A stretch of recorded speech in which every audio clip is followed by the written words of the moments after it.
Novi Handriawan dan juga Sasa Zečević. Ya, sebelumnya Novi yang selalu menjadi kapten. Ya. Hilton Moreira. Tampaknya bola sudah meninggalkan lapangan. Hilton Moreira pencipta satu-satunya gol ke gawang Mitra Kukar kala itu. Dalam partai yang berlangsung di akhir pekan lalu di Stadion Aji Imbut ketika Sriwijaya FC mampu menang dengan skor 0-1. Melanjutkan kemenangan mereka atas Delta Sidoarjo juga dalam partai away dengan skor 0-1 dan dilanjutkan dengan kemenangan lagi atas Persisam Samarinda juga dengan skor yang sama 0-1. Tentunya menunjukkan sebuah karakter dari tim calon juara Bang Bari. 3 laga away dengan poin PSMS Medan. Betul. Artinya justru sia-sia dia marah karena sudah advantage, keuntungan untuk dia. Wasit sudah menyatakan pelanggaran untuk PSMS Medan. Tadi cukup sulit dikontrol oleh Firman Utina. Kembali datang sebuah serangan dari lini pertahanan langsung membantu Mahyadi Panggabean. Hilton Moreira sangat baik melepaskan diri dari Ledi Utomo. Dan tidak ada opsi selain menarik seorang Hilton Moreira tadi setelah dilewati dengan sangat mudah oleh pemain asal Brazil ini, Ledi Utomo. Ya, beruntung masih di luar kotak penalti. Ceritanya kan lain jika sedikit saja berada dalam kotak penalti. Tidak hanya hukuman penalti bisa mengundang kartu merah.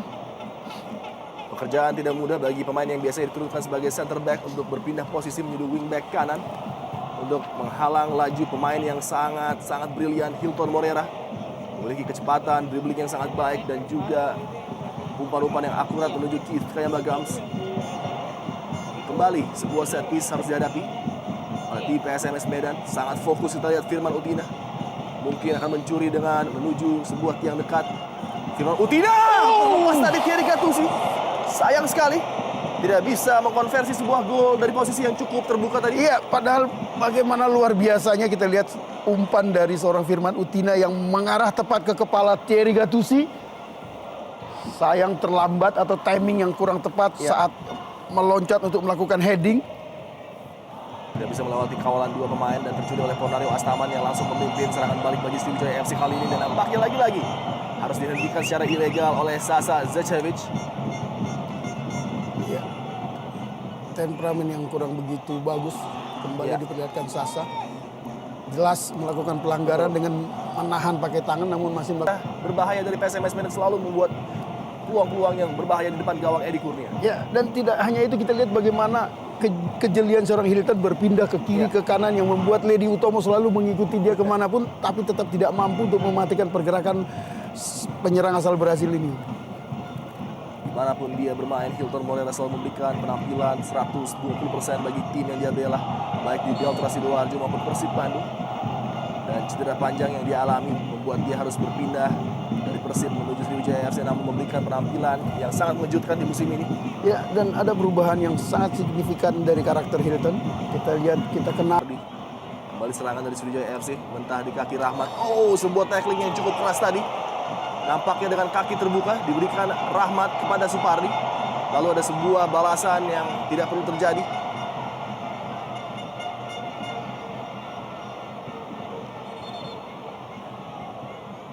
Tackling pertama dari Rahmat saya pikir yang cukup berbahaya tadi, membuat respons dengan sebuah balasan yang juga tidak perlu sebenarnya. Ya, betul. Artinya bahkan posisi pelanggaran itu sangat jauh dari gawang mana dia Bang Bari dengan kaki terbuka tadi dan langsung dibalas Tuan kasar tadi ini Bang Bari. Ya, terutama karena mereka bermain di kandang dan keunggulan kualitas dari individu terutama di lini tengah memang layak buat tim tuan rumah untuk bermain terbuka dan menyerang. Betul. Dan yang menjadi pemain kunci untuk mengcover lini pertahanan adalah seorang Lim Junsik, pemain yang tampil sangat simple namun begitu efektif perannya, pemain yang sama. Ya, dan posisinya yang harus menjaga Hilton membuat peran Ledi untuk membantu serangan dari sisi sayap kanan sangat minim. Kita lihat sangat cepat kembali sebuah serangan balik, namun sayang sekali Ridwan memberikan umpan yang terlalu panjang tadi. Terlihat sebuah pelanggaran justru diberikan oleh Soeharto. Padahal bola sudah jauh tidak mengancam gawang dari PSMS Medan. Harus menjaga emosinya tentunya Keith Kayambagams.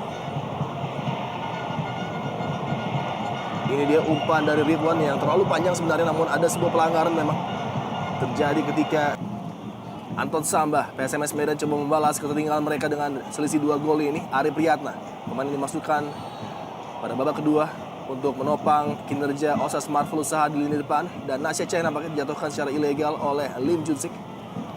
Tayangan ulang dari pelanggaran pemain asal Korea Selatan ini, Lim Junsik.